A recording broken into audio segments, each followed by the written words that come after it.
The central bank plans to expand testing of its digital currency to the country's major cities. Will China be the first to issue a digital currency? And what does this mean for the economy? And later, Chinese Foreign Minister Wang Yi's proposal for a new global system of security legislation to govern data protection. Is this China's response to the Clean Network initiative proposed by the U.S.? Welcome to The Point, coming to you from Beijing. I'm Wang Guan, sitting in for Liu Xin.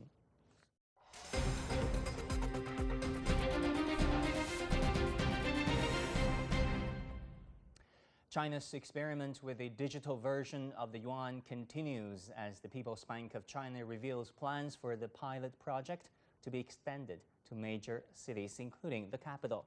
Two new national banks, the Postal Savings Bank of China and the China Civic Bank, will join the big four state-owned commercial banks in the trials. So why is the PBOC so keen on going digital? How will the big players in China's mobile payment market be affected?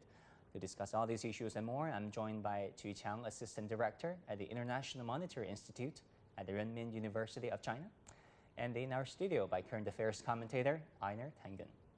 Welcome, gentlemen. I want to begin with a simple question.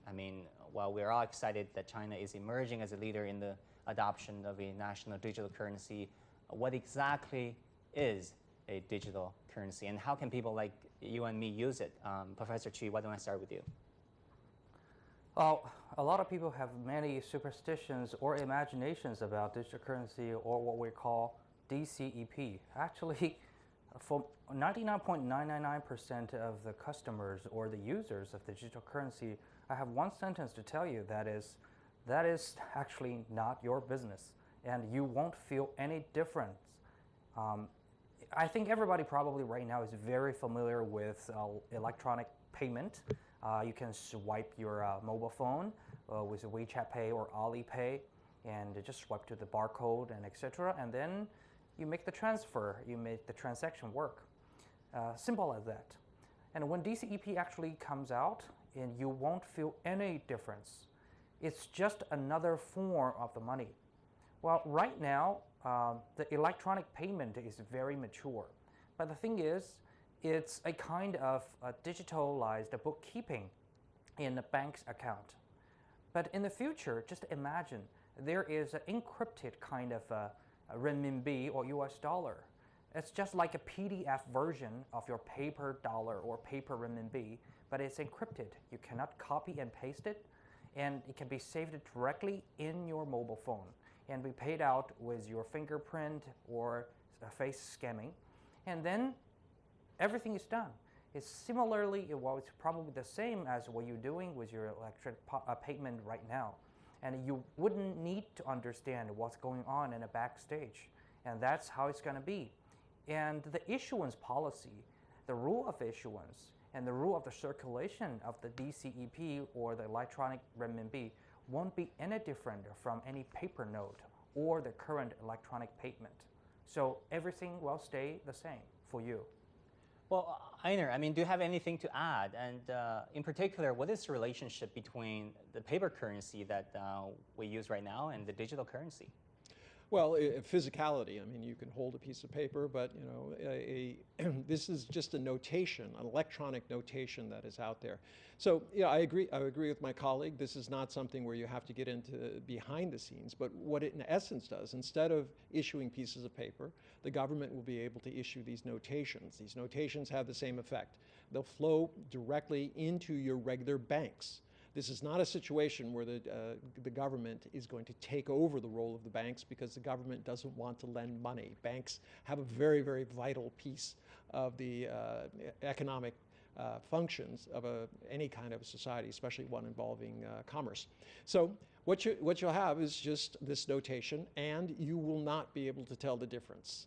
If you want to have a piece of paper, you can go to the bank and you can exchange your notation. You can say, look, I want to withdraw paper money, and it will give you paper money. So it will literally be unnoticeable. Right now, when you have WeChat, you don't say, where's the paper money, right? Yeah. It just transfers, and that's exactly what's going to continue. So. But EINAR, we know from middle school that money has many functions. They can be medium of exchange, but they can also hold values. What about inflation? I mean, with digital currency introduced, what will inflation look like? Well, inflation continues. It doesn't have anything to do necessarily with having paper or notation. It has to do with how much money is actually in the system, how it's being used, whether it's connected to productivity or not. So don't think that this is going to change that. But it gives the government an incredible fine-tuning micro ability to really kind of deal with certain types of situations, like with COVID-19. With this notational money, they can literally put it directly into your account. They know everything that's out there. And of course, this brings up issues. How much is the government going to know? And what will they do with this information? Professor Chu, we know that central banks around the world have dual mandates of managing inflation while ensuring growth and jobs. How do you think will the introduction of digital currency complicate the mandates of central banks? Nothing would be changed. Well, normally for the traditional or orthodoxical central bank's role, there are two roles. We call it two-pillar. One is the stable price, and second is the adequate jobs supplying. So every central bank, they issue their money or they carry out their monetary policy in order to fulfill that two pillars requirement. And that's all. A lot of people saying introducing in the digital currency probably will make the money printing easier, so we probably can see a larger amount of the supply of the money going to the market. But is that so? No, I don't think there is any difference. Probably you don't understand how easy and how cheap it is to print the paper money. I'll give you just a simple example. A North American pine tree probably worth $3,000 US. And you just chop it up into pieces and make them into mushes, and then make them into paper and print them into US dollar. How much you can print? I can tell you the answer is $3 billion US out of a $3,000 US pine tree. And how fast they can do that? I can tell you they can do that within half an hour. So printing money has already been very, very easy. So when you turn it into the digital currencies, they will cost a similar amount of the electronic fees and similar amount of money, probably 10 minutes or something, but that's nothing different fundamentally. The only thing can curb the issuance of the money is the attitude and a policy of the central bank. I don't think central bank would change that ultimate goal while the benefit and the profit of the nation and the citizens, but just try to copy and paste more of the PDF money or encrypted money. I don't think so. Nothing is going to be changed. Nicely put. But EINAR, there are privacy concerns, for example, right? I mean, of course, there could be faster transaction and bank clearing also extended, but there's also could be extended government surveillance, which is useful in combating tax avoidance, money laundering. But what are the risks of banks and governments being given greater knowledge of how people chose to spend their own money, and how can government balance the need to protect privacy against the need to crack down on crimes? Well, you still will have cash. So if you don't want to make a purchase with electronic currency, you can literally go to the ATM, withdraw your money, and pay that if you really want to keep it private. But large transactions, if you're doing real estate, if you're buying something, a car, something large, it's probably going to be in electronic currency. And that is probably a very good thing. The internet is all about efficiency. The reason that everybody is flocking to it and they talk about it, it doesn't produce anything per se, but it makes all of these things work so much better. So what we're talking about here is an entire level of efficiency. It might be doable to take a log and make $3 billion, but the distribution, you have to keep reissuing money and things like that. And there's this issue. Once the notes are physically sitting somewhere, there are all sorts of security precautions that have to be made. The armored car carrier that always gets robbed in the movies, it's physical cash. It's going to be a lot harder to do that with an electronic currency. But there are privacy concerns. Each government is going to have to deal with those, and it has to be acceptable to the people. But it will also do other things. It's always a two-edged sword. For instance, you probably won't have to file as many tax returns because, quite frankly, your income and your expenditures will be known. Things can be taxed at point of transaction. So rather than filling out forms, and I think everybody's experience is certainly a pain it'll just about go away. every April in America. Yeah. Yeah, that certainly is for so many. Professor Chu, let me go to you. I mean, where is China when it comes to experimenting with digital currency? It has been doing so for 6 years.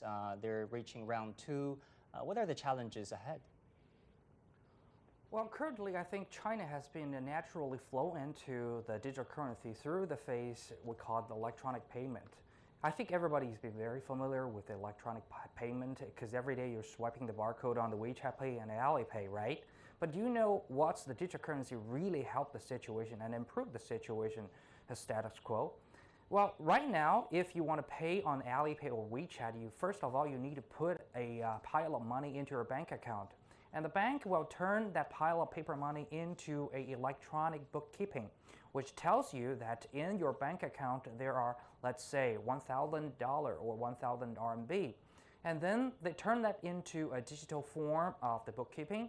So when you try to spend it out or receive some other extra amount, and then the bank will just put the bookkeeping moving around. For example, when I pay you, and then they just deduct a certain amount of money from my account and then move the number into your account. And the paper money in the bank's vault wouldn't need to be changed. It's just a total number. So actually, the DCEP's issuance basically solved the very first step. You don't need to put the paper money in the vault. And the central bank can just issue the digital currency to the electronic vault of the commercial bank like ICBC or CCB. And then you can just directly move the digital currency around. And that's it. And nothing will be any different from what you're going on and going through currently. So I think China has already been very mature. Probably we're the number 1 or 2 leading nation in the electronic payment, technology-wise and policy-wise and regulation-wise. And when we're flowing into or smooth into the DCEP era or the phase 3, I think everything is going to be just as seamless and very naturally.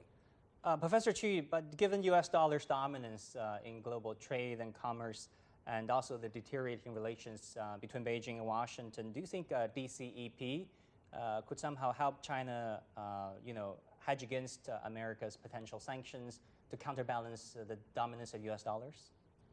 Well, I know a lot of news journalists would love that story, and also a lot of readers would like the theory of conspiracy. No, actually not. I'm afraid I'm going to fail you. That is 2 very irrelevant issues. Well, if any country internationally, for example, like certain country or certain trader would like to use RMB for the trade, for the payment, China right now has already got something like SWIFT. Let's call them RMB SWIFT already, and they can be wire RMB into any country or receive RMB from any country as you want. And if you want to use US dollar, even if you invented a DCEP or digital RMB, it wouldn't help the situation at all. So I can tell you is that the digital currency of RMB is mostly trying to use in the domestic scenario. And also, especially, you probably wouldn't know that is, when a foreign visitor comes to China for the short term or temporary visit, like for 7 days or 14 days, they will find it's very hard to have an electronic payment account on their WeChat or Alipay. And that is the time when digital currency of RMB can kick in, and a lot of foreigners can enjoy the handiness of using the electronic payment on the Alipay and the WeChat like the normal Chinese citizen. And it will save them the trouble of opening a bank account in China, which is very hard, like when you do it in many countries, many other countries, as a temporary visitor. Wow. All right. Many thanks to Chu Qiang, Assistant Director at the International Monetary Institute at Renmin University, and EINAR TANGEN, Current Affairs Commentator. Thank you both so much.